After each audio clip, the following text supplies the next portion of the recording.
Hey folks, this is Dave Schneider, Dustin Ponder here. and we are from the Worker Power Hour. We're both two Teamster shop stewards out of Jacksonville, Florida, Teamsters Local 512. Our podcast, the Worker Power Hour, just launched a YouTube channel, and this is our first video where we're going to be walking you through the process of filing a supervisor's working grievance at UPS. The Worker Power Hour is a podcast that we try to do about once a week, talking about union issues from a working class 99% perspective 100% of the time. This video came about actually as a special ask from the head of the Vote No on the UPS Contract Facebook page. We want to give a big shout out to Mark Timlin, my Teamster brother. Thanks for asking us to do this. This has been an awesome time figuring out how we wanted to go about this video. So Dustin, why don't you go ahead and introduce us to what contractually speaking goes into a supervisor's working grievance? Well, folks, if you're a UPS Teamster at home, you can go ahead, grab a copy of your contract book, crack it open. If you don't have one, ask your shop steward, run down to your union hall. But you'll find in Article 3, Section 7, it covers what's called supervisors working.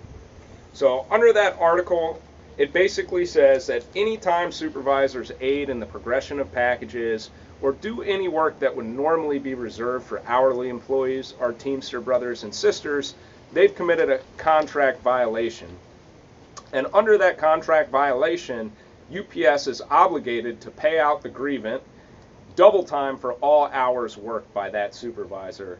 So Dave, can you kind of explain to our listeners and viewers out here, why does that matter? Why does this contract article exist, and why is it important for our union brothers and sisters to understand this? Well, this is an extremely important article. This is an important article under a lot of different contracts that unions have negotiated throughout our history. First off, a union negotiates our work. It's bargained by the union, and it's how ultimately we make our money. The check that we take home at the end of the week is based on the hours that we work in service of the company.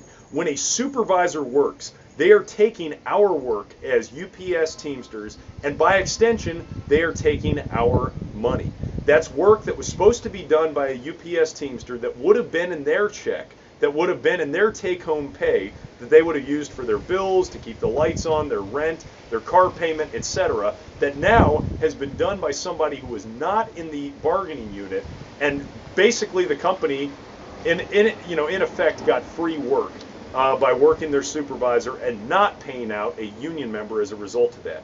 The second important reason is that if we let management walk all over the contract, it degrades its importance and it weakens union power on the shop floor. So safety issues that come up, harassment issues that come up, anytime that we try and go to the table to enforce the contract on critical issues that matter to Teamsters across this country, if we've allowed management to walk all over our rights and walk all over what has been negotiated for us as Teamsters, it allows them to do that in a variety of different arenas that people are not prepared for. And the third important reason why filing supervisors' working grievances matters is that in the event of a strike or a work stoppage done by the union, supervisors are the employer's front line of defense. This is their initial force that they will bring into scab and take your job to weaken picket line solidarity and make it easier to bust a strike. If a supervisor is familiar with your job and they know how to do it, this hurts our strike. It hurts our picket line solidarity because the supervisor can fit right into that role and they can take your job. So Dustin, now that we've talked a little bit about why supervisors working matters, why it's an important issue, talk to us for a second about why filing supervisors working grievances is important. Well, I love filing supervisors working grievances. It's actually one of the best things we as rank and file members can do on the shop floor. If you work in the hub or if you work on the preload, you know that they have supervisors working all the time. And a common issue that we have as workers is that quite often UPS never properly staffs our operation. They're always trying to shove work down our throats. A lot of times this is creating unsafe work environments for people, and they're pressuring workers to work unsafe. And then they have the supervisor come along and say, oh, hey, let me help you out with that. When that's factored into their plan, not only is that compromising the hours you get as a UPS employee, we want overtime. As part-timers, we want more hours. but it's compromising your safety if they're not properly staffing the operation and it's not accurately reflected in their hours. When you file, that's going to force them to properly staff the operation. This is a company that's on pace to make $6 billion this year. They can afford to hire our working class brothers and sisters who need a job out here and put them to work in a good union job. The second big reason is leverage. This is a huge issue. You as a rank and file worker and your union brothers and sisters to have leverage on the shop floor. One, it lets your supervisor and management team know that you're not going to be pushed around, that you know your rights and you're going to enforce the contract. Like Dave said before, we've got a big contract vote coming up this summer, and we want to have leverage in that. And how do you have leverage? It's by presenting a credible strike threat. Not to say that we necessarily want to strike, but we want to have the power to vote down a contract that's full of concessions and demand record gains for our workers. And you do that by having a credible strike threat and the power to vote down and say, hey, we will go on strike if we have to, if we don't get what we want. And a big component of that is having, our union has a very large strike fund, but that's not enough. We need to have personal strike funds that are saved up so that we have the resources to get what we want. And this is one of the best ways to do it. I'll tell you, last year in 2017, I got a $2,000 supervisor's working check. That's money that would have gone to shareholders, 1%ers, and your boss's bonus. Instead, we ensured that that actually goes to our members and the working class. And I'll tell you right now, just in the month of March of this year, I've got a ton of supervisor working grievances, 42 hours of supervisor working. And that's paid out at double time, folks. So if you're looking for a way to put some money in your coffers so that you have the power to say, I can hold out if I have to go on strike, this is one of the best ways to do it, is to ensure that UPS stops working and that you also have the power and leverage in your shop. Absolutely. Well, folks, next we're going to talk for a second about how exactly you go about filing a supervisor's working grievance. The bottom line is, what I want each and every one of you to do is start bringing a pen and a small notepad to work. If you don't do this already, this is important for a variety of reasons. Anytime there's a safety issue, if a manager is harassing somebody, possibly you, it's important to make a note of that so that you have a record that you can accurately rely on to be able to file a grievance. But especially when you're filing a supervisor's working grievance, it's important when you see that supervisor to make a note of who, what, when, and where that supervisor is working. You got to know who it is, the supervisor's name, what they're doing, what type of job, what type of work that they're doing, and where they're doing it, what type of work area, and then when. You've got to make notes on what hours of the day, and you should try and be as accurate as possible, what hours of the day that they were actually working. Now, you can file a supervisor's working grievance down to the minute, and indeed Dustin and I have both filed supervisor's working grievances that have been for basically a minute's worth of time. Sometimes you'll do that to prove a point. Sometimes it will be a part of a larger grievance. The point is, though, it's your right to file these grievances, but the most important thing is that you have the record to back that up. So whenever you fill out a grievance, make sure you're always doing it off the clock. Yeah. You're not supposed to be on the clock being paid by the company. However, you can fill out a grievance at work.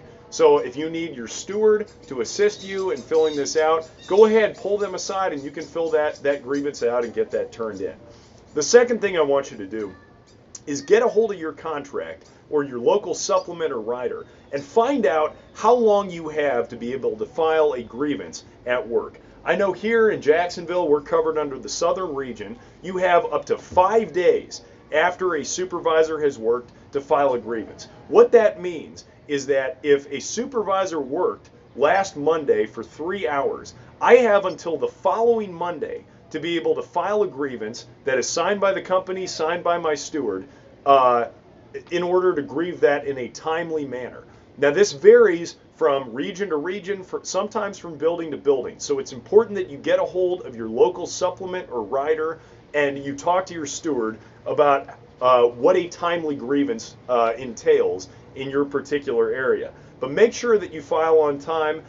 you know, you can file one supervisor's working grievance for multiple days, but you just need to note that within the grievance. The final thing that you have to do to prepare for filing a supervisor's working grievance, talk to people in your work area and make sure that you have at least one other worker who's willing to witness and say that yes, indeed, Supervisor X was out there working. I'll tell you this, whenever I try and file a supervisor's working grievance, I always talk to at least one other person and I explain to them exactly why I'm filing the grievance. Oftentimes it's like what Dustin says, it's a question of staffing. You know, UPS, one of the things that they love to do is run their operation down to the bone. And it creates safety hazards for us where we get backed up, our egress is compromised, people are being told to rush at the end. That's oftentimes where you get a lot of the harassment that starts coming out as well. And people start making mistakes that ultimately would not be made if the operation were staffed properly. But that would require hiring more people, and it would require the company doing more in order to make sure that our safety and that our working experience was, you know, adequately staffed and safe. And of course, they're not going to do that. They're always looking out for their bottom line. So whenever I talk to somebody about witnessing a supervisor's working grievance, I try and get at least one other person in the area who then I can write on the grievance in the description of events, witnessed by blank. And you want to let them know, say, hey, are you good with me writing you as a witness on the grievance? Most people I've found in my experience will say yes to that. So Dustin, I've just explained some tips on how to kind of keep time and prepare for filing a supervisor's working grievance. Why don't you walk us through the steps of actually writing the grievance out? Yeah, first off, if you're a rank and file member, you might not have a grievance form. Go find your shop steward, ask them to provide you with the grievance. You know, this is the form from our local. You can get them from your shop steward. You can stop by your local union hall and get a stack of grievances. Usually you're going to fill out some basic information, you know, your name, your address. You're going to write a statement basically, which is saying, you know, I have one here I filled out. I witnessed Supervisor blank working in E-rigs. He was loading carts, he was doing tape ups, and he was aiding in the progression of packages from approximately 11 o'clock to 3 o'clock for a total of 2 hours. So that's what I wrote. You know, you're going to fill out the article, which is Article 3, Section 7, and all that applies. In the remedy, what you're going to write, what you want as a result of this grievance is complaint. Write, pay me for all hours worked at my double time rate of pay to be made whole and to properly staff the operation is what I like to write in there. And you're going to find sometimes, you know, it's important to do a little bit of investigation, and you want to make sure that your steward actually properly investigates your grievance. Because a lot of times, supervisors, managers will say all kinds of stuff. Oh, I had a supervisor working for 6 hours. He was training. Well, have the steward go and investigate and find out if they were actually training a worker. Does it take 6 hours to train this person? You know, another big issue, it says in the contract that they have to exhaust all local practices and means to try and properly staff the operation. This is a big thing for part-timers. If they don't have enough people to work the shift, they're supposed to call in our local, they're supposed to call it double shift list. So that's more hours for our good members who want to get overtime, they want to go in and get those extra hours. If management didn't call through that double shift list and they're working supervisors, you're good as gold, baby. That grievance is going to be paid out to you. And this is a way that we hold them accountable. So if you have any further questions, again, go ask your shop steward, talk to your business agent, get some tips and advice on filing. I can't reiterate strongly enough what Dave said. Make sure if you're taking notes, it's either on your break or after or before work. You know, so make sure that you cover your bases and protect yourself and consult with your steward and your union rep, you know, so you know all your rights and you're taken care of. So I want to talk for a second about after you filed a supervisor's working grievance. The fun part. This is where things get really fun. UPS hates these grievances. Like we said, they get paid out at double time. That's good cash money that you can use for a strike fund. Hell, you can use it to put a down payment on a new car. It doesn't really matter. That's your money that you are claiming back from the company. And of course, they're upset about that. They like to run their operation as bone-thin efficiently as they possibly can. So what inevitably happens after a worker, a UPS Teamster, files a supervisor's working grievance is that you will probably get some kind of a pushback. And I want to talk to you about exactly how to handle that pushback when it comes. This, in no uncertain terms, qualifies as harassment. I want you to understand this, that when you file a grievance, your supervisor, your manager, it doesn't matter who, is not allowed to talk to you about that grievance in a positive or negative manner until it is heard by the local union. If they so much as come up to you and say, hey, Dustin, I heard you just filed a grievance. Dustin then has the right and indeed the duty, I believe, yes, to ask for a shop steward, yes, who's going to come over there, and he has the right to say nothing else to them at all until that shop steward is present. Well, and on our grievances here, it says, I hereby authorize the International Brotherhood of Teamsters, Local 512, to act for me in the disposition and settling of this grievance. There's a great contract clause, Article 6, which says that basically the company agrees to handle that with the union. They're not supposed to engage in direct bargaining with the employee. So Dave's correct. Ask for your shop steward. If they're trying to question you, retaliate, or harass you in any way about participating in union activity, that's a big no-no. Ask for your steward, and if they won't get your steward, you need to go let your steward know, and there's some additional grievances you have to file. That's exactly right, and Dustin nailed this. You are going to, if your supervisor so much as talks to you, or, and this happens a lot, and Dustin can attest to this, oftentimes what will happen is if you file a grievance, they'll want to move your work area, or they'll want to give you a different job. They'll send you to the other end of the building, because they know suddenly this worker is willing to file grievances when we break the contract and try and run a more efficient operation for the shareholders on Wall Street instead of actually doing right by our workers. This worker is going to go out and file a grievance. And so they'll want to move you to the other side of the building. They cannot retaliate against you in any way at all. That is covered under Article 37, Section 1 of this contract. And so what I want you to do, if your supervisor ever talks to you about a grievance that you filed, or if they change your working conditions, let's say the day or 2 days after you've just filed a grievance, I want you to file another grievance. I want you to file one under Article 37, Section 1. Under harassment. And I want you to allege that the company has retaliated against you for exercising your rights as a union member. That's also covered under Article 21 for you to know.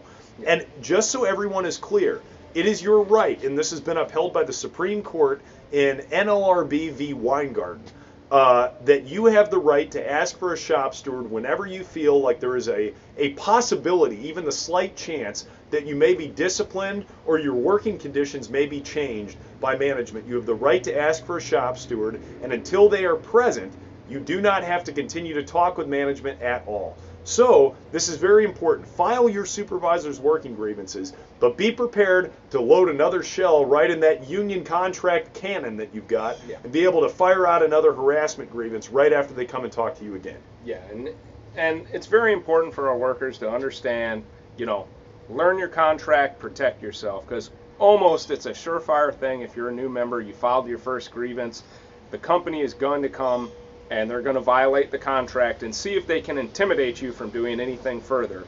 And it's very important you file those harassment and retaliation for union activity grievances, because that's going to tell the managers that you know your stuff, and that they're, often what happens after that is they give up.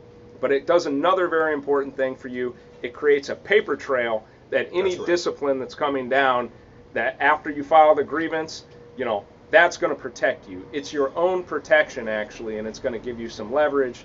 And again, just some basic things. Make sure your attendance is correct and that you just come to work, you do the job the right way, safely, you follow all the methods, and you do things the right way, and you're protected. So that's kind of the key component on filing supervisors working. We're going to do a lot more videos going over the contract, going over your safety rights, your rights under OSHA, your rights under the NLRB. These are your weapons to ensure a good and successful workplace. One more thing that I wanted to encourage all our watchers, viewers, listeners to do: have conversations with your coworkers. This is an opportunity for you to organize and explain, because I'll tell you the other thing that management's going to do. They're going to go to your other coworkers and they're going to say, oh, Joe wants to file a grievance. I'm just trying to help you, and he's stopping me from doing it. They're going to try and organize your coworkers against you enforcing the contract. But if you explain to them the same things that we explained in this video, they're going to understand. And something I like to do, if I get paid out for a supervisor's working grievance, I'll go out, I'll buy some food for the guys and gals that I work with. You know, we'll buy union t-shirts, and we'll show them that working union, that standing up for each other and our brothers and sisters actually pays for us. No, that's absolutely right. I mean, because ultimately the payout on a supervisor's working grievance is done by seniority. So let's say you and another coworker file a grievance on a supervisor working. The person who is most senior is going to be the one paid out for that work.